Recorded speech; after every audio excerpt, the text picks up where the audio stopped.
हरे कृष्णा। आज का हमारा प्रश्न है, सहते रहें या विरोध करें।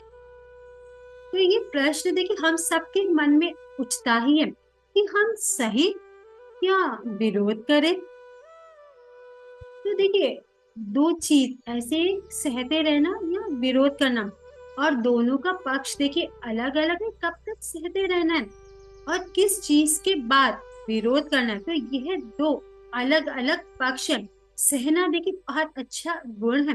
जो सहता है वही रहता है। यह तो कहावत है, हम सबने सुन रखी है।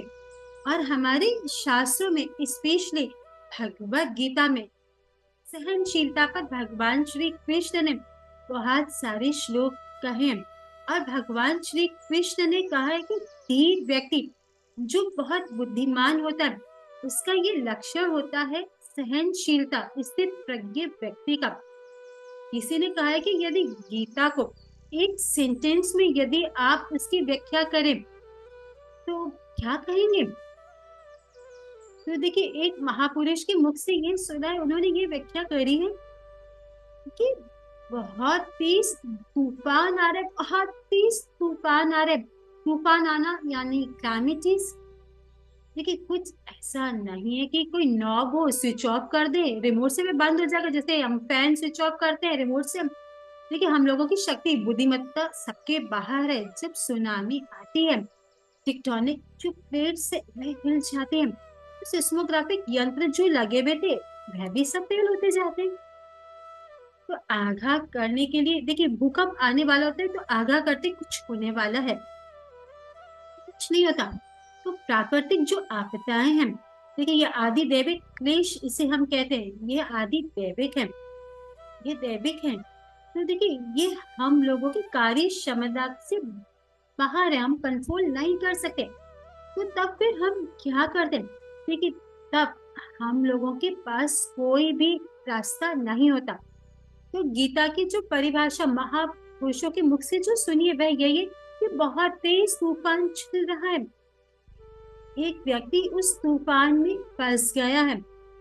आंधी बहुत तेज चल रही, बिजली कड़क रही है, बहुत बहुत तेज बारिश हो रही है, बहुत पावरफुल टॉर्नेडो वहां आया हुआ है, इतनी तेज हवा चल रही है। उस आदमी के पास कुछ भी रास्ता नहीं, वह चुपचाप उसे सहन करने में क्या कर सकता है जब तक तूफान ना निकल जाए।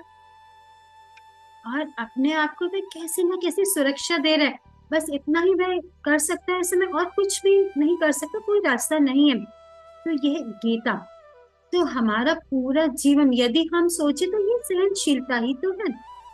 तो इस तरीके से देखिए हम लोग अपना ध्यान आध्यात्मिक विषयों में, उन विषयों में रुचि लेकर देखिए हम अपना ध्यान केंद्रित कर सकते हैं। देखिए हम लोगों को एनवायरमेंट मिलेगा, शक्ति मिलेगी, सहनशीलता। तो हम अपनी शक्ति मानिए ना, सहन करना। देखिए ऐसा नहीं है कि हम लोग तो कायर हैं, सहनशीलता में बहुत देखिए शक्ति है। कैसे, जब आपके अंदर काम, क्रोध, लोभ, मोह इत्यादि विकार आ जाते हैं, देखिए शास्त्रों में ये बताया गया है कि उन्हें जो सहन कर लेता है वह सबसे बड़ा वीर है। भक्ति करे वह सुरमा होए, तो वह सुरमा है। देखिए बाहरी सहना क्या सहना है, आंतरिक जो सहन कर लिया अपने काम को, अपने लस्ट को, अपनी जो भौतिक आशाएं हैं, इच्छाएं हैं, देखिए वह असली सहनशीलता है, वह मायने रखता है। देखिए इसका बहुत बड़ा गुण गाय शास्त्रों में यह बताया गया है। तो जो सहनशीलता है वह सब मायने में देखिए, देखिए यहाँ पर एक अच्छा इंसान बना सकते हैं। लेकिन यहाँ हम ये कह सकते थे कि यदि हम कहीं पर जा रहे हैं, तो अगर आप उस प्रोस्पेक्टिव में कह रहे हैं कि हम सहन कर रहे हैं, कहीं बिजनेस काम कर रहे हैं, तो पहले तो ये देखिए कि तुम सच में आप सहन कर रहे हैं या नहीं। इसे आपको सोचना है कि जो आपके साथ हो रहा है वह अन्याय हो रहा है क्या। देखिए उस पर एक बार आप विचार करें। देखिए एक आजकल क्या होता है, कुछ कोई कुछ कह दे तो हम कहते हैं हम तो बहुत सहन कर रहे हैं। देखिए कुछ कह देने से कोई टॉर्चर नहीं होता है, हमारी तो ये हालत हो गई, कोई कुछ कह दे तो ये सहनशीलता है। तो पहले आप आइडेंटिफाई करें कि सचमुच आप सहन कर रहे कि आपके साथ अन्याय अत्याचार हो रहा है। पहले इस पर सोच विचार करें, और अगर देखिए ऐसा हो रहा है तो कर कौन रहा है, आप क्या सहन कर रहे हैं, अब यही प्रश्न उठता है। देखिए अगर वह सहन करने से आपका काम बन रहा है तो आप सहन करें। देखिए यह एक बहुत बड़ी प्रैक्टिकल टिप्स है।